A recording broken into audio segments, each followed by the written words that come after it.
Muito boa noite. E como é que vocês estão, meus amigos? Desculpa a demora, é porque eu já tive uns pequenos problemas técnicos aqui agora ultimamente, que eu não consigo entrar com certeza aqui no meu Drive, né? Tava dando aqui como se esses documentos aqui tivessem sido excluídos, né? Mas hoje eu tô aqui para explicar para vocês sobre o conteúdo das nossas práticas vices, né? O desse mês se relaciona ao de história. E vamos começar falando sobre Revolução Industrial. O que é Revolução Industrial? Revolução Industrial é, na verdade, um processo histórico que teve seu início na Inglaterra durante os séculos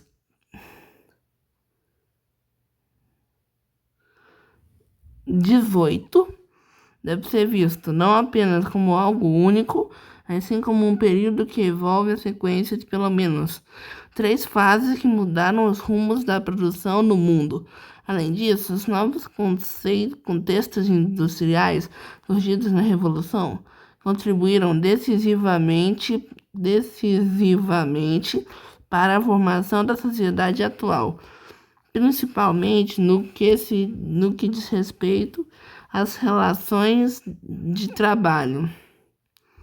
Como ocorreu? A evolução técnico-industrial continha a produção artesanal, a produção manufatureira e a produção mecanizada. Agora eu vou começar explicando um pouco para vocês sobre o que continha a produção artesanal, que no caso era produção caseira, fonte de renda familiar. O produtor possuía a matéria-prima e os instrumentos necessários, e todo o processo era feito por uma família só ou por sua família. Não. Era feito por uma pessoa só, pessoa ou por sua família. A produção manufatureira possuía a produção manual em grandes oficinas. O produtor assalariado trabalhava para o dono da oficina e cada pessoa realizava uma parte do processo de produção. E a produção mecanizada continha a produção mecanizada em grandes oficinas, o operário assalariado, o operário assalariado. Continha também, cada operário realizava tarefas em linha de montagem. E foi aí então que começou o real começo da Revolução Industrial. As etapas de industrialização foram divididas em 4 etapas, né? A primeira, a segunda, a terceira e a quarta etapa, que na verdade foram em revoluções industriais, né? Que foi a primeira, que começou em 1760, né? Que ocorreu na Inglaterra, que tinha a produção manual passa a ser mecanizada, os trabalhadores assalariados. Já também a segunda revolução industrial, que ocorreu entre 1850 até 1870, que tinha a industrialização, né, que expandiu para outros países, e a produção em massa, automatização do trabalho e o uso da eletricidade. A terceira revolução industrial, que ocorreu em 1950, continha a revolução da informação, o avanço tecnológico e científico e a chegada da telecomunicação e dos eletrônicos. E a quarta fase da Revolução Industrial, que aqui nós estamos hoje, contém a transição para novos sistemas com base na evolução digital e a transformação da indústria para o mundo. O pioneirismo inglês. Continha um acúmulo de capitais, continha um acúmulo primitivo de capitais, a modernização da agricultura, a mão de obra farta e barata, cercamento, conhecida como cercamentos, né? A abundância de carvão mineral e de ferro no subsolo inglês, o puritanismo e a Revolução Gloriosa. As transformações eram a transformação no modo de produção, o surgimento do operariado, condições de trabalho, condições de vida, urbanização, os movimentos de revolta eram o ludismo, as associações sindicais, as greves e o movimento cartista. Indo falar agora sobre a independência dos Estados Unidos, né? Que a vida nas colônias inglesas americanas surgiu no século XV e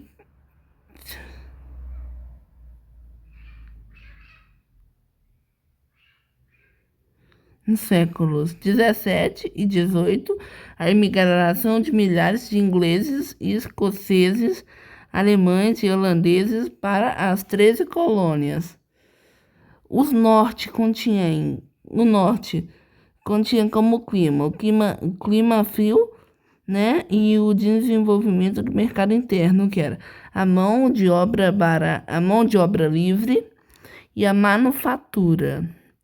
O sul continha o clima tropical, o mercado era externo e ele continha a mão de obra escrava e a monocultura. O mercado triangular continha em as 13 colônias, né? Das Antilhas até a África. As 13 colônias, né? Também continham produtos manufaturados e alimentos, bebidas, etc. Antilhas, melaço e ouro. Os africanos eram os escravizados daquela época, né? Agora, a Inglaterra, no século XVIII, continha na monarquia parlamentarista, a Revolução Industrial e as disputas industriais e coloniais.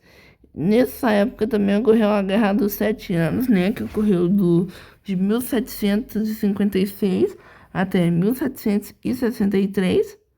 A colonização, né, que continha acabar com a autonomia colonial, continha também na necessidade inglesa de recuperar os gastos com a Guerra dos 7 Anos e a criação de leis para a arrecadação.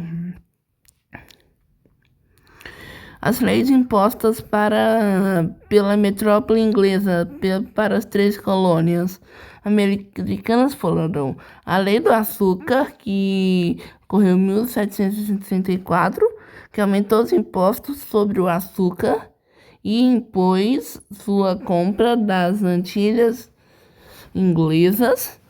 A Lei do Selo, que ocorreu em 1765, que determinou que cartas, jornais e documentos das colônias devem ter um selo real vendido pelos ingleses. A Lei do Chá de 1773, que falava que deu o monopólio do comércio de chá para a campanha comercial inglesa. E as leis intoleráveis, que ocorreu em 1784, que tinha a obrigação de sustentar os soldados ingleses, o fechamento do porto de Boston, o tribunal inglês, né, para julgar os atos rebeldes, a busca pela independência. Primeiro Congresso Continental da Filadélfia, boicote ao comércio inglês. Segundo Congresso Continental da Filadélfia, o cumprimento com a Inglaterra. 4 de julho de 1776, Declaração da Independência. George Washington, Thomas Jefferson e Benjamin Franklin foram as pessoas importantes pela busca da independência. Guerra da Independência, Estados Unidos contra a Inglaterra, que ocorreu de 1776 até 1781. George Washington era o comandante das tropas norte-americanas. Tinha a França como apoio militar. A Constituição norte-americana, que aconteceu em 1787. Tinha a República Federalista Presidencialista. Havia também a transição de poderes, né, que foi o executivo, que era o presidente eleito por 4 anos, né, que é o que nós temos agora, né, agora recentemente. Não, agora atualmente é o que nós temos, né, o legislativo, Câmara dos Representantes com delegados de cada estado e o judiciário, Corte, que era o Corte Suprema, com 9 juízes indicados pelo presidente. Assegurava as liberdades e direitos individuais, mas manteve a escravidão. Falando aqui agora sobre o governo joanino, né?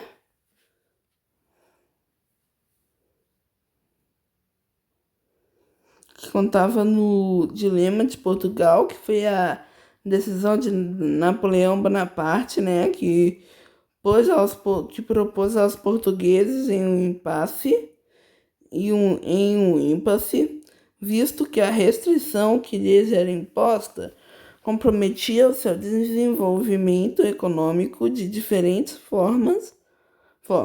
De um lado, caso Portugal acatasse o decreto francês e parasse de negociar com seu parceiro comercial, a Inglaterra, as colônias portuguesas correriam o risco de serem atacadas pela Marinha Britânica. De outro caso, os portugueses mantivessem as relações comerciais com os ingleses. As tropas napoleônicas invadiriam Portugal, o que poderia provocar a queda da monarquia. Análise dos documentos. A análise dos documentos, né? Aí tem aí uma carta. Tem a análise aí de uma carta, né?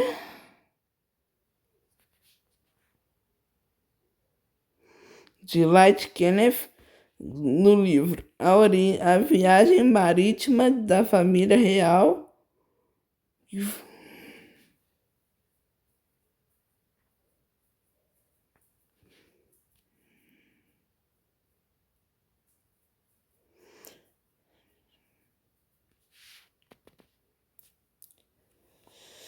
Tinha também a abertura dos portos às nações amigas, né? Continha no Tratado de Aliança e Amizade, Comércio e Navegação, que ocorreu em 1810, né? Plena liberdade religiosa para os ingleses aqui resistentes. Os ingleses seriam julgados por juízes ingleses. O governo português se comprometia em abolir gradualmente a escravidão. Novas taxas alfandegárias. Produtos ingleses pagariam 15% sobre os seus produtos. Os portugueses pagariam 16% e as demais nacionalidades pagariam 24%. Brasil, a sede do Império Português. O período joanino ficou conhecido como a fase em que a família real portuguesa se manteve no Brasil. Também foi marcado pelo estímulo à vinda de artistas e cientistas europeus ao Brasil. Eram profissionais interessados em estudar a fauna e a flora brasileiras e conhecer e representar a realidade do Brasil em suas obras. Essas pessoas organizaram expedições que percorreram diferentes províncias, como as de Mato Grosso, Minas Gerais e Santa Catarina. Em 1816, por exemplo, Dom Pedro VI patrocinou a vinda de um grupo de artistas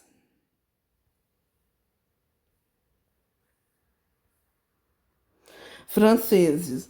Isso deu origem à chamada Missão Artística Francesa, que trouxe artistas renomados como os pintores Nicolas Antony, Taunay e Jean-Baptiste Debré,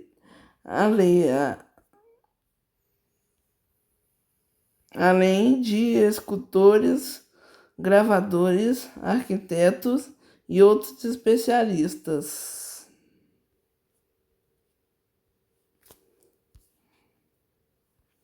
Revolução Pernambucana. Tinham preferências por portugueses na administração pública. Haviam novos impostos cobrados por Dom João VI e que revertiam para o embelezamento da cidade do Rio de Janeiro. Ocorreu também nessa época a Grande Seca de 1816, que prejudicou a produção açucareira e de algodão, e a concorrência do algodão americano e do açúcar da Jamaica. Teve também a pressão abolicionista inglesa.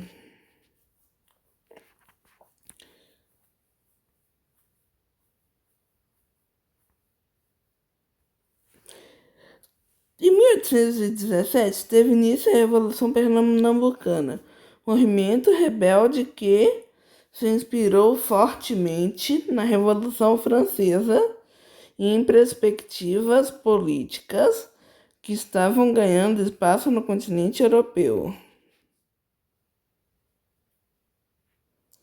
Os manifestantes pernambucanos pegaram em armas e defenderam a garantia de liberdades políticas e a participação da sociedade no governo dos territórios. O movimento reivindicou ainda o fim do domínio português, apoiou a instauração de uma república baseada nas ideias iluministas. Mesmo que não tenha alcançado a vitória, a Revolução Pernambucana representou um marco no desejo de ruptura da sociedade colonial com a monarquia portuguesa e a reivindicação de construção de um país independente. As outras medidas eram a autorização para a existência de manufaturas, a criação de uma estrutura jurídica e administrativa no Rio de Janeiro, a criação do Banco do Brasil e da Casa da Moeda, educação, cultura, imprensa e a imprensa régia, a indústria de ferro em Minas Gerais e São Paulo, a elevação do Brasil em 1815, a Reino Unido de Portugal e Algarves. Agora é a Revolução do Porto, Revolução Liberal. A Revolução Liberal do Porto foi um movimento político que eclodiu na cidade de Porto, em Portugal, no ano de 1820, e tinha expedição liberal. Esse movimento visava a derrubar o absolutismo em Portugal, forçar Dom João VI a retornar a Lisboa e recolonizar o Brasil. Tinha a adoção de uma monarquia constitucional, tinha também o governo do parlamento, que sem cortes, o retorno imediato para Portugal, e Dom Pedro fica no Brasil como príncipe regente. Bom, gente, esse daí é o conteúdo do Prática 20 de vocês, né? Agora bora conversar sobre ele um pouquinho, né? Sobre essas datas daí que a gente teve um problema, não é? Que com datas aí, com essas questões. Pronto, voltei. A data aqui, né, vai ser... Tá aqui. Pronto. Aí agora a nova data vai ser, né? Porque a gente atrasou aqui com as aulas. Vai ficar pro dia 20 do... Esse nosso novo praticamente que a gente vai fazer agora, né? Vai ficar para o dia 20 de julho, né? Porque a gente atrasou um pouquinho mais as aulas. Vai ter também uma outra, a folha de resposta, né? Que a gente vai postar hoje.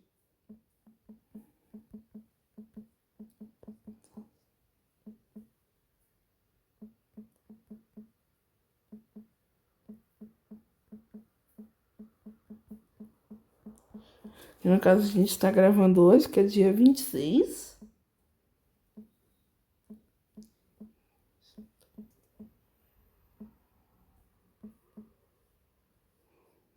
Tem também, né, o gabarito, que vai ser postado no dia que for a entrega, né?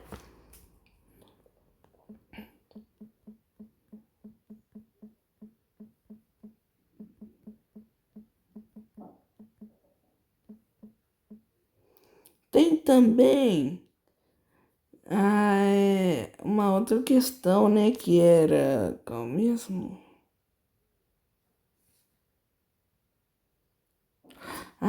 O visto nos cadernos vai ainda ficar para o dia 21/9, né?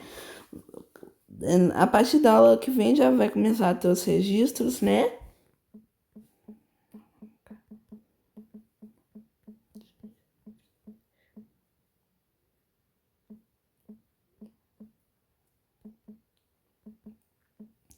No visto do primeiro, no visto aqui, né, do primeiro trimestre.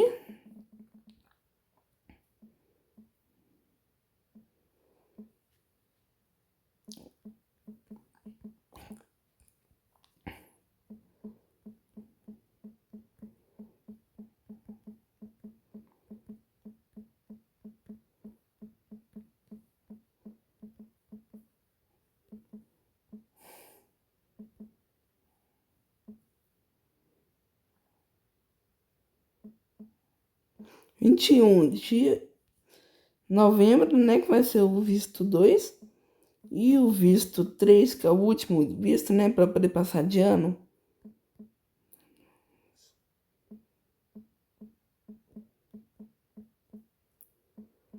Trinta e um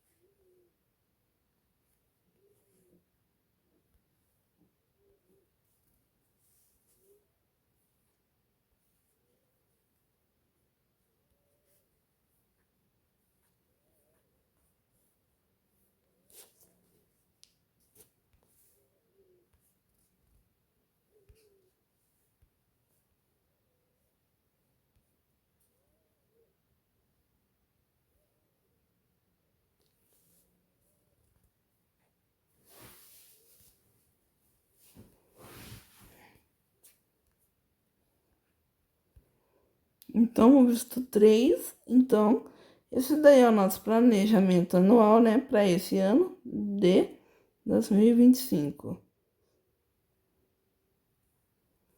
Viu? Vou já montar agora, que já é uma folha de resposta, né, para vocês. Mas muito obrigado, viu? E uma boa prática 20 para vocês. Eu vou fazer o gabarito depois dela comentar, viu? Quando sair o gabarito.